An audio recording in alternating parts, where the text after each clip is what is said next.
హరిహర వీరమల్లు అని నిరుడు Pawan Kalyan sir cinema వచ్చిందుల్లా Kohinoor వజ్రం తీసుకొచ్చుడే సినిమా స్టోరీ. పార్ట్ 1 ఆడదానిక పోలేదు, ఇంకా పార్ట్ 2 జప్పున్నే వస్తుందట. గండ్లా క్లైమాక్స్ ఉంటది, డైమండ్ తెస్తాడు కావచ్చు. కానీ ఇంత లోపట్నే పార్ట్ 3 స్టోరీ నడుస్తుందిలా. కాకుంటే ఇది రియల్ స్టోరీ. కోహినూర్ కోషిషు మళ్ళా ముంగటికొచ్చింది. ఇండియాది ఇండియాకిస్తే బాగుంటది, ఛాన్స్ దొరికితే బ్రిటన్ రాజుగారికి చెప్తా అన్నాడు కిసారు.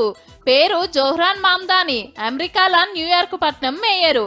వాళ్ళ ఖాందాన్ కు మన దేశం తోటి సంబంధం ఉంది. మరి ఇప్పుడు బ్రిటన్ రాజు అమెరికాకు వచ్చిన యాళ్ళ మన వజ్రం ముచ్చట ఎల్లబెట్టిండు ఈ లేకర్ల ముంగట. 177 ఏండ్ల కిందట మన కాంచి తెల్లదొరల చేతికి పోయింది. బంగారం 24 క్యారెట్లుంటేనే సొక్కమైందని మురుస్తాం. అసొంటిది ఇది 108 క్యారెట్ల వజ్రం అంటే సూడుర్రిగా. ఓ ఎన్కటెన్నడో ఆంధ్రప్రదేశ్ లో బయట పడితే రాష్ట్రాలు దేశాలు దాటి మళ్ళా మన దేశానికి వస్తే ఓ సిక్కు రాజు బ్రిటిష్ వాళ్ళకి ఇచ్చేసిండు.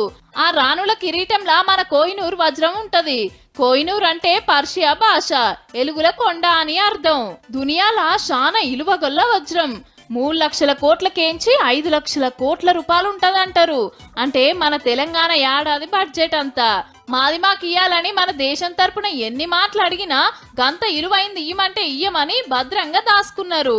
గమ్మతేందంటే కొన్నొద్దులు ఇరాన్, పాకిస్తాన్, ఆఫ్ఘనిస్తాన్ల సుత ఈ వజ్రం ఉన్నందుకు లేలే అది మాకే రావాలని కొట్లాట చాలు చేసినాయి. గిసొంటి యాళ్ళ న్యూయార్క్ మేయర్ సారు ఇండియాకు హిమ్మతిచ్చినందుకు కోహినూర్ డైమండ్ మళ్ళా చర్చలకు వచ్చిందన్నట్టు.